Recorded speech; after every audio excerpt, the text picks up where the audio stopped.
जय हिंद। देखिए आज के क्लास में जो है हम लोग इससे पहले के मैथ के क्लास में बहुत सारा ट्रिक आप लोगों को मैं बताया था। आज जो है उससे आगे मैं बताऊंगा, ठीक है। इससे पहले क्लास में हमने बहुत सारा आपको मैथ का ट्रिक बताया था। आशा करते हैं कि आप लोग जो है मैथ का ट्रिक जो है रिवाइज करके किए होंगे, एक बार देखे होंगे। क्योंकि देखिएगा, अगर आप उसको रिवाइज नहीं कीजिएगा, उसको प्रैक्टिस नहीं कीजिएगा, तो कभी भी आप क्योंकि भूल मैथ एक ऐसा चीज होता है ना, जब आप उसको प्रैक्टिस नहीं कीजिएगा, उसको रिवाइज नहीं कीजिएगा, तो बहुत जल्द भूल जाइएगा। तो आज उससे आगे की ट्रिक हम लोग देखते हैं। सबसे पहले देखेंगे ये संख्या। संख्या मतलब क्या होता है? नंबर। क्या होता है? नंबर। अगर ध्यान से देखिएगा ये संख्या, तो संख्या जो है दो प्रकार का होता है। संख्या कितने प्रकार का होता है जी? दो प्रकार का होता है। कौन कौन जी? तो देखिए संख्या दो प्रकार का होता है। ये दो जो है, देखिए पहला तो होता है वास्तविक। पहला क्या हो जाते हैं जी? पहला होता है वास्तविक संख्या। क्या होता है जी?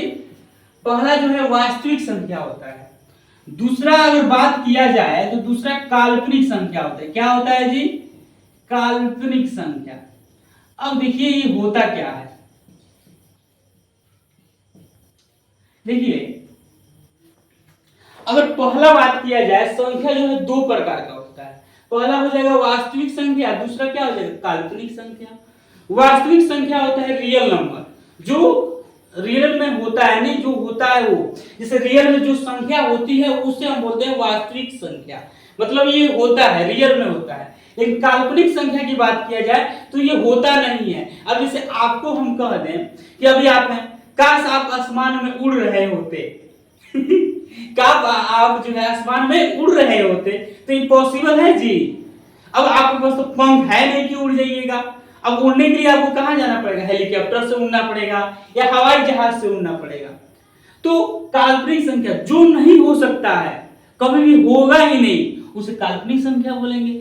वास्तविक संख्या जो है ये रियल में होता है। ये संख्या, जितने भी आप संख्या देखे हुए हैं, जितने भी दुनिया में संख्या होते हैं, जितने भी आप संख्या पढ़ते हैं, वो सब कौन सी नंबर होती है? कौन सी संख्या होती है? तो वो सब जो होती है वास्तविक संख्या होती है, रियल नंबर होता है। काल्पनिक संख्या होता नहीं है। आप एक कल्पना कर सकते हैं कि अगर काश ऐसा होता। अब मान लीजिए अगर हम कहें कि काश मैं भारत के प्रधानमंत्री होता, ये क्या है? कल्पना हम कर रहे हैं कि हो सकता है कि हम प्रधानमंत्री होते, तो ये कल्पना है। तो कल्पना कर सकते हैं कि हम ये हो सकते हैं, लेकिन ये रियल में होता नहीं है। रियल में क्या होता है? जो वास्तविक संख्या होता है। ये समझ गए आप लोग? अब आपसे कोई कहे कि संख्या कितने प्रकार के होते हैं, मतलब नंबर, तो हम बोलेंगे वास्तविक संख्या और काल्पनिक संख्या। वास्तविक संख्या ये रियल नंबर होती है, ये रिलेटिव में होता है। लेकिन काल्पनिक संख्या नहीं होता है। हम एक कल्पना कर सकते हैं कि काश ऐसा होता। अब होगा कि नहीं होगा वो तो आपको भी पता है, हमको भी पता है। अब आपको कोई कह दे कि आसमान में उड़ जाइए, तो आप उड़ जाइएगा? नहीं उड़िएगा। तो बात यही है, ठीक है। तो इसमें कोई दिक्कत। अब देखिए वास्तविक संख्या जो है, वास्तविक संख्या भी दो प्रकार का होता है। वास्तविक संख्या कितने प्रकार का होता है जी? वास्तविक संख्या भी दो प्रकार का होता है। आप पढ़े होइएगा परिमेय संख्या। परिमेय संख्या पढ़े होंगे। वास्तविक संख्या कितने प्रकार का होता है जी? वास्तविक संख्या जो है दो प्रकार का होता है। एक होता है परिमेय संख्या, दूसरा होता है अपरिमेय संख्या। कोई दिक्कत? देखिए दूसरा जो होता है अपरिमेय संख्या होता है। अब देखिए हो गया। वास्तविक संख्या कितने प्रकार के होता है? अगर आपसे कोई पूछ दे तो कहिएगा दो प्रकार का होता है। कौन से जी? एक परिमेय संख्या और दूसरा अपरिमेय संख्या। समझ गए? तो देखिए अगर आप देखिए परिमेय संख्या, अब परिमेय संख्या का निर्माण कैसे होता है ये आपको पता होना चाहिए। तो देखिए परिमेय संख्या में जो है, इसका जो निर्माण होता है चार चीज से होता है। देखिए क्या क्या चीज होता है। पहला प्राकृत संख्या, आपको पता होगा प्राकृत संख्या। क्या जी? प्राकृत संख्या। अगर आपसे कोई पूछ दे कि प्राकृत संख्या किसे कहते हैं, क्या जी? प्राकृत संख्या किसे कहते हैं, तो आप क्या कहिएगा? तो आप कहिएगा गिनती की संख्या को प्राकृत संख्या कहते हैं। ठीक है, ये भी सही है। गिनती की संख्या को क्या कहते हैं जी? प्राकृत संख्या कहते हैं। लेकिन आप ये कहिएगा एक से लेकर, क्या से जी? एक से लेकर अनंत तक की संख्याओं को क्या बोलते हैं? प्राकृत संख्या बोलते हैं। जैसे 1 हो गया, 2 हो गया, 3 हो गया, 4 हो गया, ऐसे करते करते कहां तक चल जाएगा जी? अनंत तक। तो 1 से लेकर के अनंत तक की संख्याओं को क्या बोलते हैं जी? हम प्राकृत संख्या बोलते हैं। कोई दिक्कत? अब आपको इसमें जानना है पूर्ण संख्या। क्या जानना है जी? पूर्ण संख्या।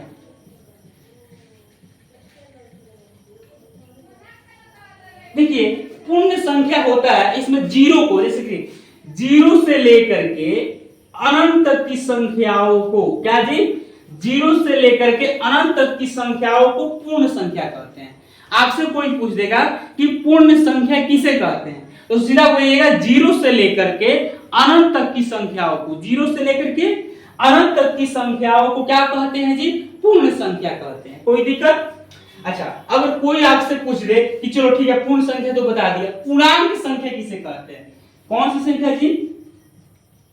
पूर्णांक संख्या। क्या जी? पूर्णांक संख्या। तो देखिए हम पूर्ण संख्या में, किसमें जी? पूर्ण संख्या में ऋणात्मक की संख्या को, किसमें जी?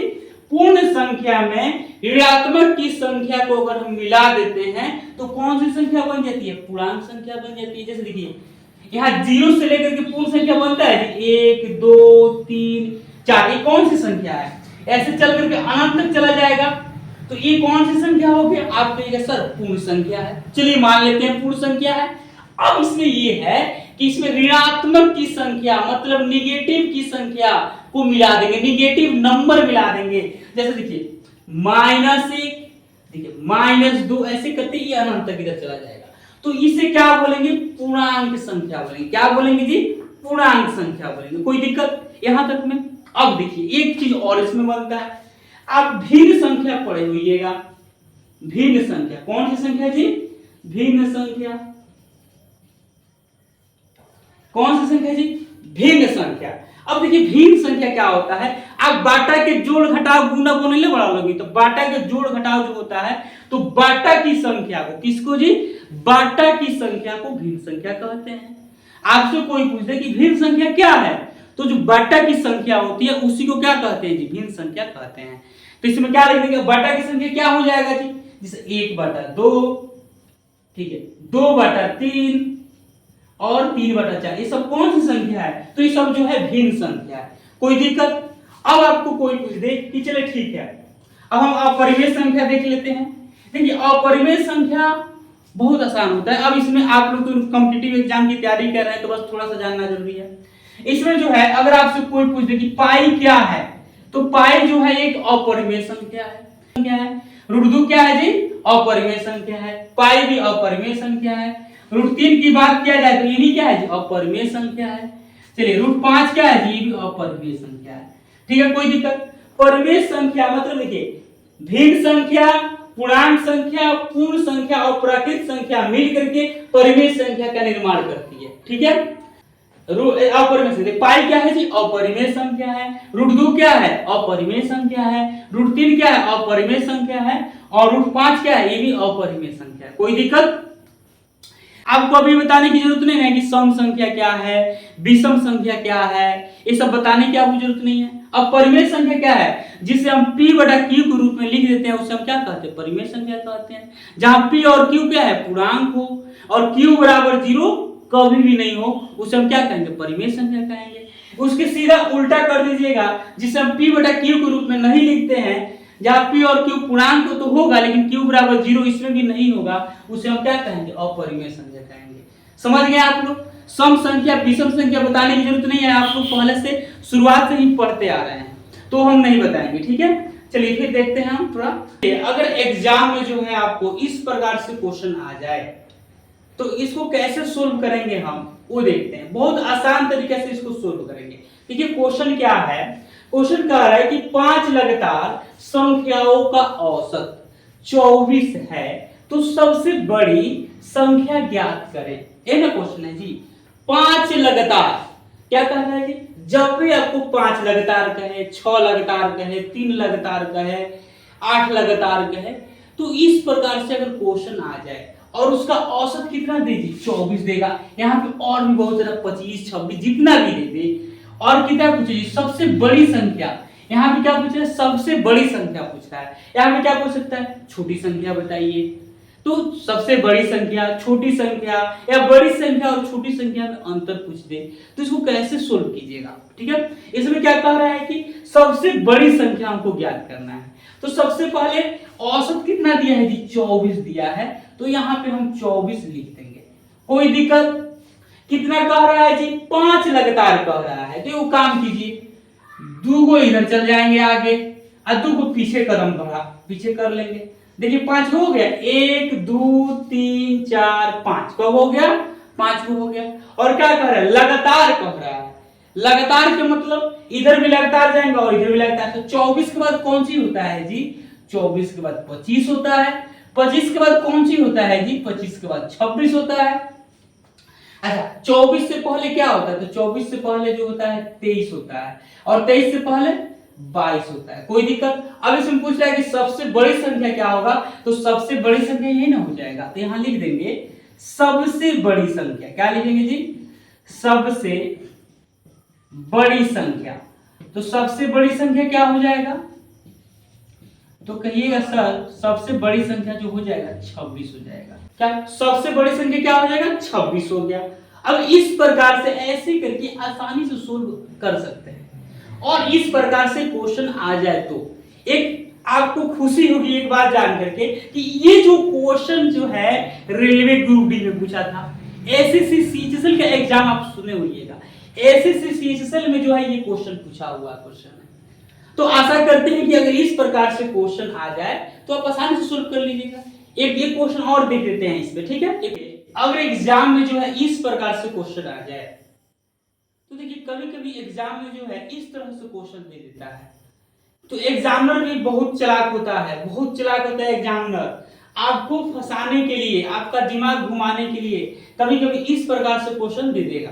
देखिए क्वेश्चन क्या कहेगा कि 5 लगातार संख्याओं का औसत, 5 लगातार संख्याओं का औसत अगर 38 है तो सबसे बड़ी संख्या और सबसे छोटी संख्या का अंतर ज्ञात कीजिए। मतलब बड़ी संख्या है उसका और छोटी संख्या है उसका, दोनों में अंतर ज्ञात करना है, ठीक है। तो हमको अंतर ज्ञात करना है तो क्या किसमें ज्ञात करना है, अब जो सबसे बड़ी संख्या आएगा उसमें और जो छोटी संख्या आएगा उसमें जो क्या करना है, अंतर ज्ञात करना है। तो देखिए क्या कह रहा है कि 5 लगातार, किसके जी, 5 लगातार कह रहा है जिसका औसत कितना दिया है, 38 दिया है। तो सबसे बड़ी संख्या और सबसे छोटी संख्या का क्या करना है, अंतर ज्ञात करना है। तो सबसे पहले औसत देखते हैं, तो क्या है 38 है, तो यहाँ 38 लिख देंगे, कोई दिक्कत। अब कितना कह रहा है लगातार जी, 5 लगातार कह रहा है। तो क्या करेंगे, 2 कदम आगे जाएंगे और 2 कदम पीछे जाएंगे, 5 को हो जाएगा। देखिए जैसे यहाँ 1 और 2 कदम आगे चले गए, फिर 2 कदम पीछे आ गए, 1 और 2 देखिए तो 1 गो 2 गो 3 गो 4 गो 5 गो हो गया। अब कह रहा है कि 5 लगातार कह रहा है, तो लगातार का मतलब हम लगातार जाएंगे, तो 2 कदम आगे लगातार जाइए। और 30 के बाद क्या होता है, 39 होता है। 39 के बाद क्या होता है जी, 40 होता है, कोई दिक्कत। अब 2 कदम फिर पीछे आ जाइए, 38 से पहले क्या हो जाएगा जी, 37 हो जाएगा।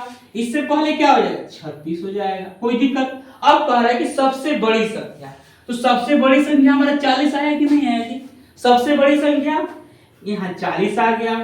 और सबसे छोटी संख्या क्या है जी, सबसे छोटी संख्या यही ना है जी, सबसे छोटी संख्या क्या हो जाएगा, 36। तो 40 में से हम 36 को क्या कर देंगे, घटा देंगे, कितना आ जाएगा जी, 4 आ जाएगा। ये मेरा हो गया आंसर। तो अगर इस प्रकार से क्वेश्चन आपको एग्जाम में दे दे तो ऐसे करके आप क्या कर सकते हैं जी, आसानी से सोल्व कर सकते हैं। आज में हमने आपको क्या बताया, वास्तविक संख्या बताया, काल्पनिक संख्या बताया, परिमेय संख्या बताया और अपरिमेय संख्या बताया और ये ट्रिक बताया। अगले क्लास में इससे जितने भी रिलेटेड क्वेश्चन आते हैं जो एग्जाम में पूछ दिए गए हैं, इस उस प्रकार के क्वेश्चन को हम सोल्व करेंगे और फिर आगे ट्रिक पे हम लोग चलेंगे। अभी के लिए इतना ही, क्लास को समाप्त करते हैं। अभी के लिए जय हिंद, फिर मिलते हैं हम लोग अगले क्लास में।